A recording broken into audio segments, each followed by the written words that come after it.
Today I'm using the SheetLoad of Cards sketch to create 10 cards using scraps.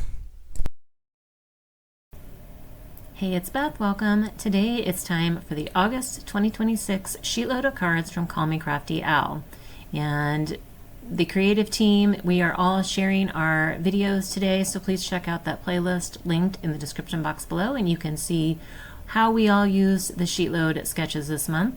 And this month it's a fun sheet load for a couple reasons. First off, the sketch was inspired by one of our fellow team members, Letty from Party Planner Papery.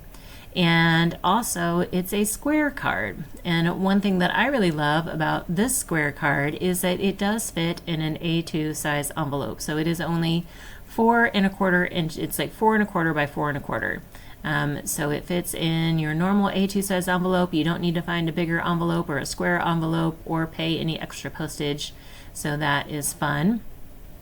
If you are new to the sheet load, every month Call Me Crafty Owl puts together a PDF that has a card sketch, a supply list, and cut list that help you take a certain amount of sheets of paper and turn them into a certain amount of cards. So this month it's 4 sheets of 6x6 and you can make 8 cards.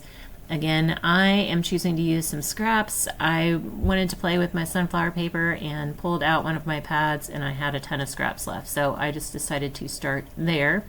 So this is, you can use any size paper for this. She calls for 6x6, and obviously you could use larger ones and cut it down, but it's also a great scrap busting template. So that's how I'm going to use it this month, and I just pulled out all those sunflower scraps and I'm just going through and trimming them down to the measurements on the sheet load. She not only gives you the everything you need to make a larger number of cards, but she also gives you the individual measurements per piece so that if you just wanted to make one card at a time, you could. So I'm just kind of using those individual measurements to cut down my scraps here. And then I do pull in some cardstock for some matting, and again, I'm using her measurements for those as well. If you are new to the sheet load, there will be a video linked in the description box below from Call Me Crafty Owl explaining how you can get a copy of the PDF. All she asks is that you be a subscriber to her channel, so it is free for you. If you decide that you really like the sheet load concept and you want to support her for all of the work that she does, she also does have some channel membership levels available, and one of the best benefits of being a channel member is having access to the archive sheet loads. So if you're new to the whole sheet load concept again and have seen some of the sheet load sketches being used and you'd like to get your hands on those older ones, being a channel member, you can check out the levels to see what all the benefits are. But again, the only way you can get some of those archived copies is to be one of her channel members. Now that I have all of my scraps cut down into the appropriate size squares, I am just kind of laying them out, kind of pairing them up with the other patterns on my square cardstock mats. The sheet load makes 8 this month, with kind of an option for a 9th anyway, just from using your 6x6 papers. I had enough scraps that I could actually make 10. I did have to cut down one more square, but I still had some scraps left over after this. So I ended up making 10. And I had pulled out 2 sheets of the black cardstock to use for my 8 mats and needed some extra. So I had this green on my desk that I was actually going to use for the circles matting layer to, that's going behind the circles. That's kind of like the focal point on the card. So I ended up pulling a little bit of that in for this grid mat as well.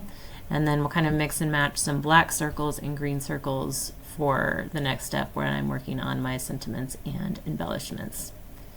Now that I have everything kind of laid out and figured out which patterns are going to go, with which, I just have to adhere them down. And when I'm adhering them down, I'm trying to make sure that they have an even green, like in this case, an even green border on the 2 outer edges of each of the little squares. So I want to make sure that when I'm looking at kind of the outside border, if you're looking at the grid as a whole and looking at the outside border, that it is as even as possible, because I'm going to be covering up the center anyway. So if, you know, maybe the inside spacing doesn't necessarily match for all of them, that's going to be less noticeable than the outside border. So that's kind of what I'm looking at when I'm trying to put these down.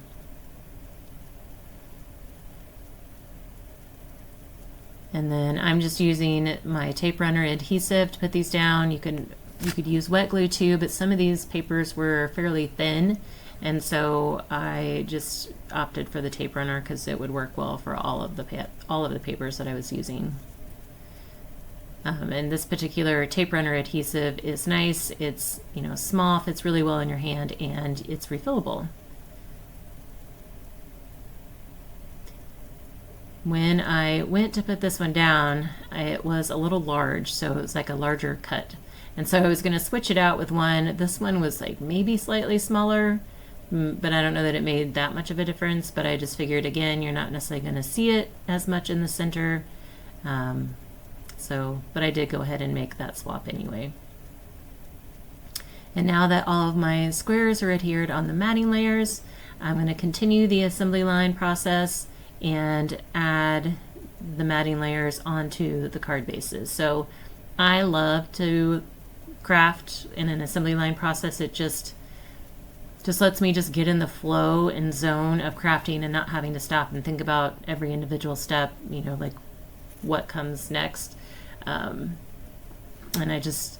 it's just relaxing for me to do it this way. So I know I've asked this question before, but I know I have a lot of new people watching. So my question to you is, are you an assembly line crafter, or do you take each card and work it start to finish, even if you're working in a batch of cards? Like you start one card, finish it, and then move on to the next card and finish it. For my sentiments, I am using some printables that are from Cards by Kendra. And it includes these smaller sentiments as well as some larger sentiments. So to cut out the smaller sentiments, I just use the Ultimate Sentiments die set from Not Too Shabby Shop. It works perfectly. I could, you know, die cut all of those sentiments out at once. And then for the larger circle sentiments, I did come in and use a circle punch and then did some matting layers with dies. And so I'm just kind of going through assigning each one a sentiment or a sunflower embellishment and a matting layer. And the two cards that have the sunflower embellishments will also get one of those like smaller strip sentiments. And then there's one of the cards that has, I think it's the one that says Sweet Friend. It will also get an additional like strip sentiment just to kind of elaborate, like, you know, sweet friend sending you some joy or something like that. So the sentiments were actually from a printable set that was like sunflower related, and so the sentiments were perfect for what I was going for today. So now that I have everything kind of allocated out, I can just go ahead and adhere everything down, and then my cards will be completed. So like I said, I did end up making 10 cards, one of which ended up being A2. I do have scraps on the inside of all the cards as well. I had a sheet of cardstock that worked for another square card, but then I also had a pre-made card base at my desk, so that's why there's one regular A2 card. Please be sure to check out the links in the description box below. Thank you so much for your time, and hope you all have a very crafty day.